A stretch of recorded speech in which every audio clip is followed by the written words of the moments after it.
नमस्ते वास्तु पुरुषाय भूषय्याभिरत प्रभो मद्गृहं धनधान्यादि समृद्धं कुरु सर्वदा। ప్రేక్షకులందరికీ నమస్కారం అండి. ఈరోజు మన వీడియోలో పూజ గది అనేది ఎక్కడ ఉండాలి అంటే ఏ దిక్కైనా కూడా మనం ఏం చేస్తున్నామంటే ఈశాన్యంలో మాత్రమే పూజ గది అనేది ఏర్పాటు చేసుకుంటున్నాం. అంటే దక్షిణం రోడ్ అయినా, పడమర రోడ్ అయినా, ఉత్తరం రోడ్ అయినా, తూర్పు రోడ్ అయినా, లేకుంటే దక్షిణం ఇల్లైనా, పడమర ఇల్లైనా, ఉత్తరం ఇల్లైనా, తూర్పు ఇల్లైనా ఏదైనా కానివ్వండి, పూజ గది అనేది ఎక్కడ ఉండాలి అంటే ఈశాన్యం. ఎందుకు? అది ఈశ్వర స్థానం కాబట్టి ఈశాన్యంలో మాత్రమే పూజ గది ఉండాలి అనేది ఇప్పుడు నడుస్తున్నటువంటి ట్రెండ్. కానీ మనకు శాస్త్రం ఏం చెప్పింది, మరి పురాతన కాలంలో మన పూర్వీకులు ఏ విధంగా ఉపయోగించారు చూడండి.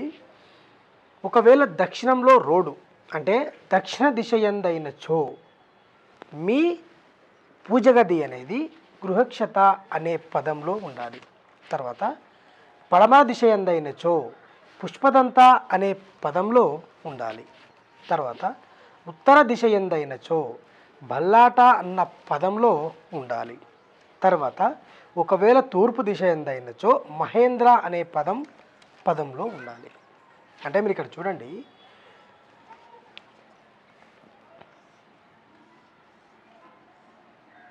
ఇది ఒక ఇల్లు, తూర్పు ఇల్లు. ఎక్కడ తీసుకున్నా కూడా ఈశాన్యంలోనే మనం పెడుతున్నాం. అంటే మనం ఇప్పుడు ఒక ప్లాన్ అనేది ఏ విధంగా తీసుకుంటున్నామంటే పొడవు ఇంటూ వెడల్పు. ఒక పొడవు ఒక 20 ఫీట్లు పొడవు ఉందంటే ఒక 40 ఫీట్లు వెడల్పు ఉంటుంది. దీంట్లో మాకు ప్లాన్ అనేది కావాలి, అయిపోయింది. ఈశాన్యంలో పూజ గది ఉండాలి, నైరుతిలో బెడ్రూమ్ ఉండాలి. ఈ చిన్న చిన్న నియమాలు మాత్రమే పాటిస్తున్నాం. కానీ అసలు ఒరిజినల్ రూల్ వచ్చేసి మనకు పూజ గది అనేది ఎక్కడ ఉండాలి అంటే ఈ పదాలలో ఏర్పాటు చేసుకోవాలి అనేది శాస్త్రం. దిక్కు ఏదైనా కూడా మనం ఈశాన్యంలో ఎందుకు పెడుతున్నామంటే తెలియక, చెప్పేవాళ్ళు లేక. కానీ మనకు ఈ 4 దిక్కులలో పూజ గది అనేది ఈ పదాలలో మాత్రమే ఉండాలి అనేది శాస్త్రం. మరి ఈ పదాలు ఎలా గుర్తించాలి? ఏకాశీతి పదవాస్తు 9x9 గ్రిడ్స్ వేసుకొని ఏకాశీతి పదవాస్తు ప్రకారం మనం గృహాన్ని ప్లాన్ అనేది తీసుకోవాలి. ఆ ప్లాన్లో ఈ పదాలన్నీ కూడా వస్తాయి. దాంట్లో ఏ పదంలో ఏదేది రావాలి అనేది అక్యురేట్గా క్యాలిక్యులేషన్ చేసుకొని ఈ పూజ గది అనేది ఈ పదాలలో ఏర్పాటు చేసుకోవాలి. డియర్న ఉందా? లేదు. చాలామందికి తెలియక తూర్పు దిక్కైనా కూడా ఈశాన్యంలోనే, ఉత్తరం, పడమర, దక్షిణం ఏ దిక్కైనా కూడా ఈశాన్యంలోనే పూజ గది అనేది ఏర్పాటు చేసుకుంటున్నారు. అది కూడా వాస్తు దోషమే. మీకు దిక్కు ఎటువైపు ఉంది, పూజ గది అనేది ఎటువైపు ఏర్పాటు చేసుకోవాలి, ఇలా క్యాలిక్యులేషన్ చేసుకోవాలి. ఒకవేళ మీకు దక్షిణం రోడ్ ఉంది, దక్షిణంలో ముఖద్వారం ఉంది, దక్షిణ ఫేసింగ్ ఇల్లు, గృహక్షత అనే పదంలో ఏర్పాటు చేసుకోండి. ఇలా 9x9 గ్రిడ్స్ వేసుకొని మీరు ప్లాన్ తీసుకునేటప్పుడైనా కూడా మీరు ప్లాన్ ఎవరి దగ్గర అయితే తీసుకుంటున్నారో, అంటే మనకు ఎన్నో రకాలుగా చెప్పారు. 1x1, 2x2, 7x7, 9x9 ఎన్నో రకాలుగా చెప్పారు. ఎక్కువ మోతాదులో గృహానికి 9x9 ఏకాశితి పదవాస్తును ఉపయోగించాలి అనేది శాస్త్రం. ఎన్నో రకాలుగా చెప్పారు. ఆ రకాలుగా కూడా తీసుకోవచ్చు. కానీ ఎక్కువ మొత్తంలో ఏకాశితి పదవాస్తును ఉపయోగించి మాత్రమే మనం ప్లాన్ అనేది తీసుకోవాలి. ఆ ప్లాన్లో ఈ ప్లేసెస్ అనేటివి వస్తాయి. దాంట్లో ఈ పూజ గది అనేది ఏర్పాటు చేసుకోవాలి. ఉత్తరమైన, దక్షిణమైన, పడమరైన ఏదైనా కూడా ఈశాన్యంలో పెట్టడం కూడా ఒక దోషమే. కాబట్టి మీరు ఈ శాస్త్ర విషయాలన్నీ తెలుసుకోవాలి అనుకుంటే మన విజ్ఞాన్ వాస్తు యూట్యూబ్ ఛానల్లో ఎన్నో వీడియోస్ ఉన్నాయి. చాలా పురాతనమైన వీడియోస్, ఇంతవరకు యూట్యూబ్లో ఎవరు చెప్పనటువంటి కంటెంట్ కూడా మన ఛానల్లో ఉంది. చూడండి, ప్రీవియస్ వీడియోస్ అన్నీ కూడా చూడండి.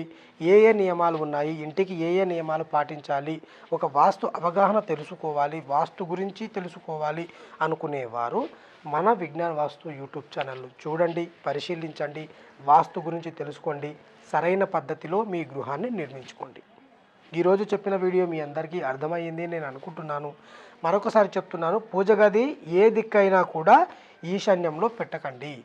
ఈశాన్యంలో పెట్టేది ఏది, తూర్పు దిశన, ఉత్తర దిశన, పడమర దిశన, దక్షిణ దిశన, మీది ఏ దిశ, ఈ దిశలో ఈ పదంలో మాత్రమే పూజ గది అనేది ఏర్పాటు చేసుకోండి. ఒకవేళ ఈశాన్యంలో ఎవరు పెట్టుకోవాలి, ఇక్కడ చూడండి, తూర్పు దిశ ఎందైనచో మహేంద్ర. మహేంద్ర అన్న పదం ఎక్కడొస్తుంది, తూర్పులో వస్తుంది. తూర్పు వాళ్ళు ఈశాన్యంలో పెట్టుకోవచ్చు. తర్వాత ఉత్తర దిశ, ఉత్తర దిశ బల్లాట, ఉత్తరం వైపు రోడ్డు ఉన్నవాడు బల్లాట స్థానంలో మీరు పెట్టుకోవాలి. మనం ప్లాన్ తీసుకోవాలంటే గోడలు, కిటికీలు, వెంటిలేటర్సు, ముఖద్వారాలు ఇవే చూసుకుంటున్నాం తప్ప డెప్త్గా మనం వెళ్ళట్లేదు.